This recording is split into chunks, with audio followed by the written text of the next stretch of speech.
शिक्षक शिक्षा 2009 के उद्देश्य का विस्तृत वर्णन कीजिए।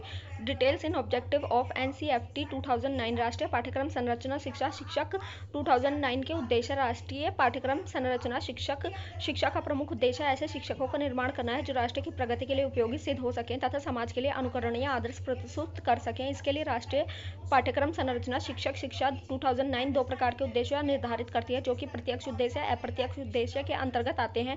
इनका वर्णन निम्नलिखित प्रकार से किया जा सकता है। नंबर 1, राष्ट्रीय पाठ्यक्रम संरचना शिक्षा 2009 के प्रत्यक्ष उद्देश्य।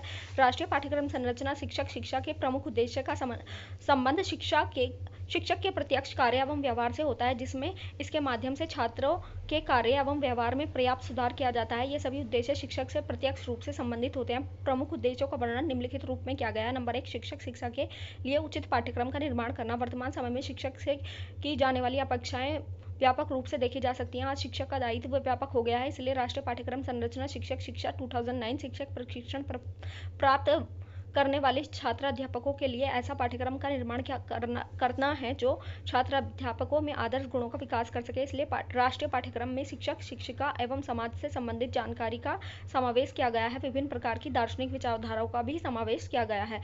नंबर 2, शिक्षक शिक्षा के लिए उचित समय अवधि का निर्धारण। शिक्षक शिक्षा के लिए उचित समय अवधि का निर्धारण भी इस पाठ्यक्रम संरचना का प्रमुख उद्देश्य है। इसमें बीएड की समय अवधि 2 वर्ष निर्धारित की गई है। यह एक डिप्लोमा कोर्स होगा। डिग्री कोर्स के रूप में बीएड का पाठ्यक्रम 1 वर्ष का होगा। डिप्लोमा कोर्स के लिए इसकी योग्यता इंटरमीडिएट तथा बीएड के लिए स्नातक होगी। इसके साथ साथ समय अवधि में भी पृथक पृथक समय विभाजन की व्यवस्था का उल्लेख किया गया है। नंबर 3, शिक्षकों के लिए व्यावसायिक वृद्धि की उपलब्धता। राष्ट्रीय पाठ्यक्रम संरचना शिक्षक शिक्षा 2009 का प्रमुख उद्देश्य शिक्षकों तथा छात्र अध्यापकों के लिए व्यावसायिक अभिवृद्धि का मार्ग प्रशस्त करना है। इसके लिए पाठ्यक्रम संरचना में सेवारत प्रशिक्षण की व्यवस्था की गई है। डाइट एवं बीआरसी के माध्यम से बीआरसी के माध्यम से संपन्न की जाती है। इसमें शिक्षकों को विविध प्रकार की नवीन जानकारियों एवं शिक्षण विधियों का ज्ञान प्रदान किया जाता है, जिससे शिक्षण अधिगम प्रक्रिया प्रभावी रूप से संपन्न होती है तथा शिक्षकों की व्यावसायिक वृद्धि संभव होती है। इससे शिक्षकों की शिक्षण कला में निखार संभव होता है। शिक्षकों की योग्यता एवं गुणों का विकास करना। शिक्षकों की योग्यता एवं गुणों के विकास के लिए भी राष्ट्रीय पाठ्यक्रम संरचना शिक्षक शिक्षा 2009 में पूर्ण व्यवस्था है। इसमें शिक्षकों में प्रस्तुतिकरण की योग्यता, शिक्षण अधिगम वातावरण के सृजन की योग्यता एवं छात्रों की मनोदशा को समझने की योग्यता आदि के विकास की पूर्ण व्यवस्था की गई है। इसके लिए पाठ्यक्रम में मनोविज्ञान के सिद्धांतों को समावेश किया गया है, जिससे छात्र अध्यापक इन सिद्धांतों का ज्ञान प्राप्त करके छात्रों की मनोदशा समझ सके तथा उसके अनुरूप वातावरण सृजित कर सके, छात्रों के अधिगम स्तर में वृद्धि कर सके। इस प्रकार शिक्षकों में योग्यता एवं गुण का विकास संभव होता है। यही पाठ्यक्रम संरचना का प्रमुख उद्देश्य है। शिक्षक शिक्षा का क्रमबद्ध प्रस्तुतिकरण। राष्ट्रीय पाठ्यक्रम संरचना शिक्षा 2009 में शिक्षक शिक्षा कार्यक्रम को व्यवस्थित रूप में प्रस्तुत किया गया है, जिसमें भावी शिक्षकों को आदर्श शिक्षकों के रूप में तैयार किया जा सके। इसमें पाठ्यक्रम को 3 भागों में विभक्त किया गया है।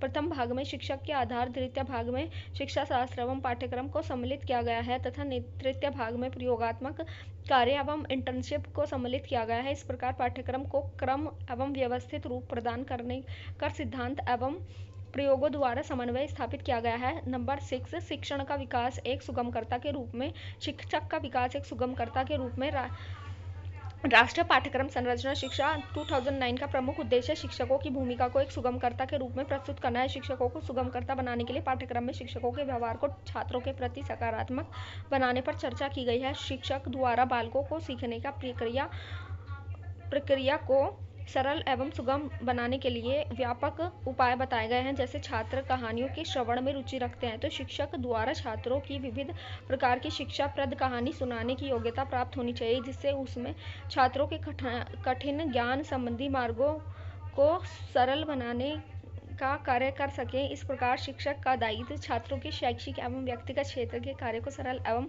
सुलभ बनाना है। नंबर 7, शिक्षकों का विकास एक सामाजिक कार्यकर्ता के रूप में। राष्ट्रीय पाठ्यक्रम संरचना शिक्षा 2009 का प्रमुख उद्देश्य शिक्षक का विकास एक कुशल सामाजिक कार्यकर्ता के रूप में कार्य करता है। सामान्य रूप से प्राथमिक विद्यालयों में शिक्षक को सामुदायिक सहयोग प्रदान करने की कला आनी चाहिए। समाज में सहयोग प्राप्त करने के लिए शिक्षक को समाज के कार्यक्रम में भाग लेना चाहिए तथा समाज के प्रतिष्ठित व्यक्तियों को विद्यालय में आमंत्रित करना चाहिए। इस प्रकार समाज में इस प्रकार समाज एवं विद्यालय एक दूसरे से समीप आते हैं। समाज एवं विद्यालय की समीपता या समाज एवं विद्यालय की दूरी को समाप्त करने में शिक्षक की कुशल भूमिका मानी जाती है। इस कुशलता का विकास करना भी राष्ट्रीय पाठ्यक्रम संरचना शिक्षा 2000 का प्रमुख लक्ष्य है। नंबर 8, शिक्षक का विकास। एक मनोवैज्ञानिक के रूप में सामान्यतः शिक्षक कक्षा में जाकर पाठ्य पुस्तकों के पाठ्य को पढ़ाकर चले जाते हैं।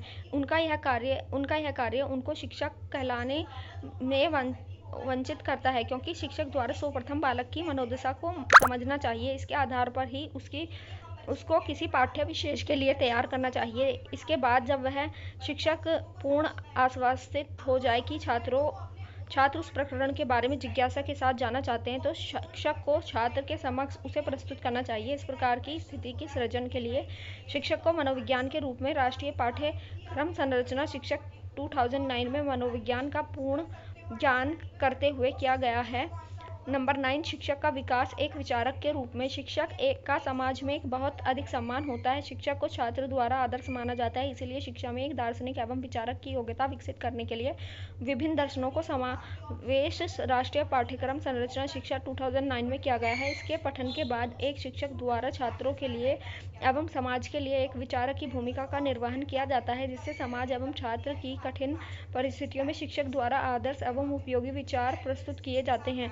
शिक्षक का विकास एवं ज्ञान स्रोत के रूप में शिक्षा का विकास एक ज्ञान स्रोत के रूप में होना चाहिए, क्योंकि शिक्षक समाज एवं राष्ट्र दोनों का निर्माता है। इसलिए राष्ट्रीय पाठ्यक्रम संरचना शिक्षा 2009 में यह व्यवस्था की गई है कि शिक्षक को सामाजिक व्यवस्था, मनोविज्ञान, बाल विकास, सामाजिक विकास पाठ्यक्रम, सहगामी क्रिया एवं अनेक प्रकार की दार्शनिक विचारधाराओं का ज्ञान व्यापक रूप में प्रदान किया जाए, जिसमें शिक्षक छात्रों की प्रत्येक समस्या का समाधान प्रस्तुत कर सके। इस प्रकार की स्थिति शिक्षक का विकास एवं ज्ञान स्रोत के रूप में करता है, जिसका उपयोग समाज के सर्वांगीण विकास के लिए किया जा सकता है। शिक्षक का विकास एवं निर्देशकर्ता एवं परामर्शदाता के रूप में वर्तमान समय में छात्रों के समक्ष अनेक विकल्प विषय एवं व्यवसाय के संदर्भ में उपलब्ध हैं। इन विकल्पों का चुनाव करने में शिक्षक की महत्वपूर्ण भूमिका होती है, क्योंकि छात्र की योग्यता एवं क्षमता को प्रभावी रूप से विकसित करने तथा उनके अनुसार विषयों का चुनाव करने में छात्रों की सहायता करना उनका प्रमुख दायित्व है। इसके लिए राष्ट्रीय पाठ्यक्रम संरचना शिक्षा में छात्र अध्यापकों के लिए निर्देशन एवं परामर्श का पूर्ण ज्ञान प्रदान किया जाता है, जिसमें छात्र अध्यापक का विकास एक कुशल निर्देशकर्ता एवं परामर्शदाता के रूप में हो सकता है। छात्रों को समय एवं आवश्यकता के अनुसार निर्देशन एवं परामर्श प्राप्त हो सके। नंबर 12 है शिक्षक की व्यावसायिक उन्नति का उद्देश्य। राष्ट्रीय पाठ्यक्रम संरचना शिक्षा 2009 में शिक्षकों की व्यावसायिक उन्नति की व्यवस्था भी की गई है, जिससे शिक्षक एक बार प्रशिक्षण करने के बाद नवीन ज्ञान से वंचित न हो जाए। सामान्य रूप से शिक्षक द्वारा एक ही शिक्षा विधि एवं परंपरागत उपायों का प्रयोग किया जाता है, तो उसकी कार्यक्षमता पर उसका विपरीत प्रभाव पड़ता है। जब शिक्षक द्वारा विभिन्न प्रकार की शिक्षण विधियों एवं अनुसंधान के निष्कर्षों का प्रयोग किया जाता है, तो उसकी शिक्षण कला में उपयोगी सुधार आता है। इसलिए पाठ्यक्रम में सेवारत प्रशिक्षणों की व्यवस्था डाइट ब्लॉक, संसाधन केंद्र एवं न्याय पंचायत संसाधनों केंद्रों पर की गई है, जिसमें सभी शिक्षक एक दूसरे से मिलते हैं तथा अपनी शैक्षिक समस्याओं का समाधान प्राप्त करते हैं। इससे व्यावसायिक उन्नति की भी संभावना होती है। राष्ट्रीय पाठ्यक्रम संरचना शिक्षा 2009 के अप्रत्यक्ष उद्देश्य।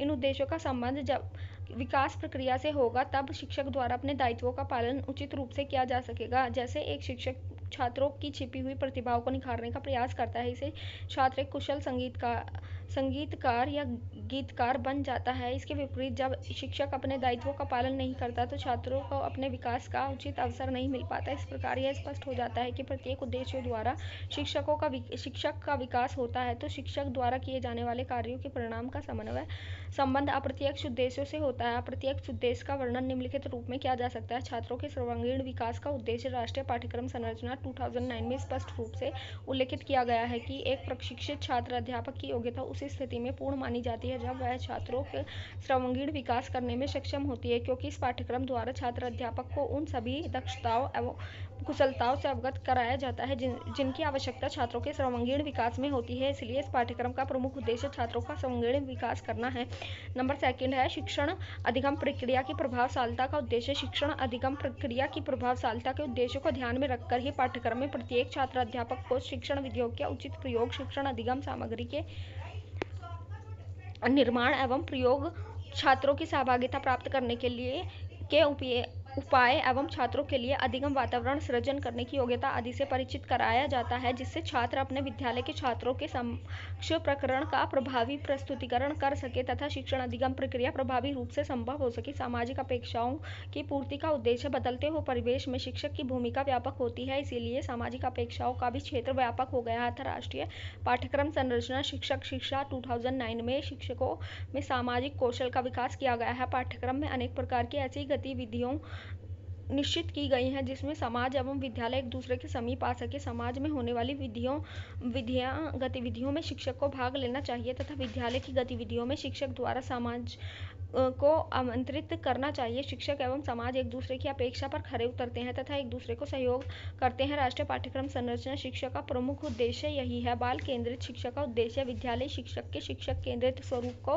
परिवर्तित कर बाल केंद्रित शिक्षा के रूप में स्थापित करना राष्ट्रीय पाठ्यक्रम संरचना शिक्षा 2009 का प्रमुख उद्देश्य है। पाठ्यक्रम में शिक्षकों की भूमिका को एक सहयोगी एवं सुलभकर्ता के रूप में प्रस्तुत किया गया है, जो कि अधिगम संबंधी गतिविधियों की देखभाल करेगा तथा छात्रों का सहयोग करेगा। विविध प्रकार की गतिविधियों से छात्र करके सीखता है तथा शिक्षक उसका सहयोग करते हैं। इससे बाल केंद्रित शिक्षा की अवधारणा पूर्ण होती है। नंबर 5, मूल्य केंद्रित शिक्षा का उद्देश्य राष्ट्रीय पाठ्यक्रम संरचना शिक्षक शिक्षा 2009 में मूल्य केंद्रित शिक्षा प्रदान करने की व्यवस्था की गई है। वर्तमान समय में मानव अपने स्वार्थ में पूर्णतः अंधा हो चुका है। वह शिक्षित होने के बाद भी अनेक प्रकार के दानवों जैसे कार्य करता है, इसलिए पाठ्यक्रम में शिक्षकों के लिए अनेक प्रकार के नैतिक पर्यावरण जीवन में अपने छात्रों का विभिन्न प्रकार के मूल्यों से युक्त शिक्षा प्रदान करके मूल्य केंद्रित शिक्षा की अवधारणा को साकार कर सके। पोषणीय विकास का उद्देश्य पोषणीय विकास को वर्तमान समय की महत्वपूर्ण आवश्यकता माना जाता है। राष्ट्रीय पाठ्यक्रम संरचना शिक्षक शिक्षा 2009 में स्पष्ट रूप से वर्णित किया गया है कि छात्र अध्यापकों को पोषणीय विकास की अवधारणा का ज्ञान कराया जाए, जिससे वह अपने शिक्षण काल में छात्रों को पोषणीय विकास का अर्थ समझाते हुए प्राकृतिक संसाधनों का विवेकपूर्ण उपयोग करना सिखाएं तथा संसाधनों के संरक्षण एवं पोषण के उपयोग के बारे में भी जानकारी प्रदान करें। इससे सामाजिक, आर्थिक एवं पर्यावरणीय क्षेत्र आदि में पोषणीय विकास संभव हो सकेगा।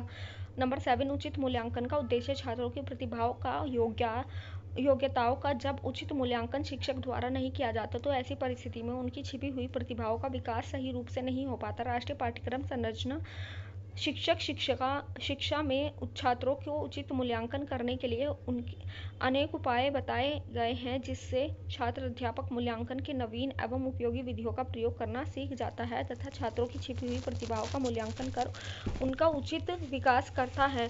नंबर 8, गतिविधि की आधारित शिक्षा का उद्देश्य छात्र किसी कार्य को करते सरलता से सीखता है, इसलिए राष्ट्रीय पाठ्यक्रम संरचना शिक्षक शिक्षा 2009 में छात्राध्यापकों को प्रशिक्षित करने में विविध प्रकार की गतिविधियों के प्रयोग एवं सृजन की योग्यता सिखाई जाती है, जिसमें छात्र अध्यापक अपने भावी जीवन में छात्रों की गतिविधि के माध्यम से अधिगम करा सकें। इससे एक और छात्रों का अधिगम स्तर उच्च होगा तथा द्वितीय रूप में गतिविधि आधारित शिक्षा का उद्देश्य पूर्ण होगा। नंबर 9, तर्क एवं चिंतन के विकास का उद्देश्य छात्रों में तर्क एवं चिंतन के विकास के उद्देश्य को ध्यान में रखते हुए राष्ट्रीय पाठ्यक्रम संरचना शिक्षा 2009 में विभिन्न दार्शनिकों की विचारधाराओं को स्थान दिया गया है, जिससे सभी छात्र अध्यापक इन दार्शनिकों विचारों का व्यापक रूप से अध्ययन कर सके। छात्र अध्यापकों में दार्शनिक विचारों का अध्ययन करने के बाद तार्किक चिंतन की योग्यता का विकास संभव होगा। परिणाम स्वरूप यह अपने छात्रों में भी इस योग्यता का विकास सरल रूप में कर सकेंगे। नंबर 10, प्रभावी शिक्षण अधिगम प्रक्रिया का उद्देश्य प्रभावी शिक्षण अधिगम प्रक्रिया का उद्देश्य राष्ट्रीय पाठ्यक्रम संरचना शिक्षक शिक्षा 2009 का प्रमुख उद्देश्य है। पाठ्यक्रम में प्रभावी शिक्षण अधिगम प्रक्रिया के लिए अनेक व्यवस्थाओं का प्रावधान है, जैसे छात्रों की मनोदशा का ज्ञान करना, छात्रों को कहानी सुनाना, गीतों के माध्यम से शिक्षण कार्य करना एवं कविताओं के माध्यम से शिक्षण कराना आदि। इसके साथ साथ खेलों के माध्यम से शिक्षण कार्य करने की व्यवस्था पाठ्यक्रम में है। इस प्रकार की गतिविधियों के माध्यम से प्रभावी शिक्षण अधिगम प्रक्रिया का उद्देश्य पूर्ण होता है। नंबर 11, अधिगम वातावरण के सृजन का उद्देश्य छात्रों के अधिगम स्तर को उच्च बनाने के लिए एक कौशल शिक्षक द्वारा अधिगम वातावरण का सृजन किया जाता है। राष्ट्रीय पाठ्यक्रम संरचना शिक्षक शिक्षा 2009 ने शिक्षण अधिगम सामग्री के प्रयोग, प्रस्तावना, प्रयोग, गीत एवं कविताओं के प्रयोग की योग्यता प्रत्येक छात्र अध्यापक में विकसित करने की प्रावधान है, जिससे छात्र अध्यापक इसे कुशलता के आधार पर अपने भावी जीवन में अपनी कक्षा के छात्रों के लिए अधिगम वातावरण का सृजन कर सकेंगे तथा अधिगम वातावरण के सृजन के उद्देश्य को प्राप्त कर सकेंगे। नंबर 12, पर्यावरण मूल्यों के विकास का उद्देश्य है। वर्तमान समय में पर्यावरणीय असंतुलन एवं पर्यावरणीय प्रदूषण एक गंभीर समस्या है। इसके समाधान के लिए राष्ट्रीय पाठ्यक्रम संरचना शिक्षा 2009 में व्यापक प्रबंधन प्रस्तुत किए गए हैं तथा पर्यावरणीय ज्ञान को छात्र अध्यापकों के लिए अनिवार्य बताया गया है, जिससे छात्र अध्यापक स्वयं भी पर्यावरणीय मूल्य की विकसित कर सके तथा इनके साथ साथ अपने भावी जीवन में छात्रों को पर्यावरण मूल्य सिखा सके।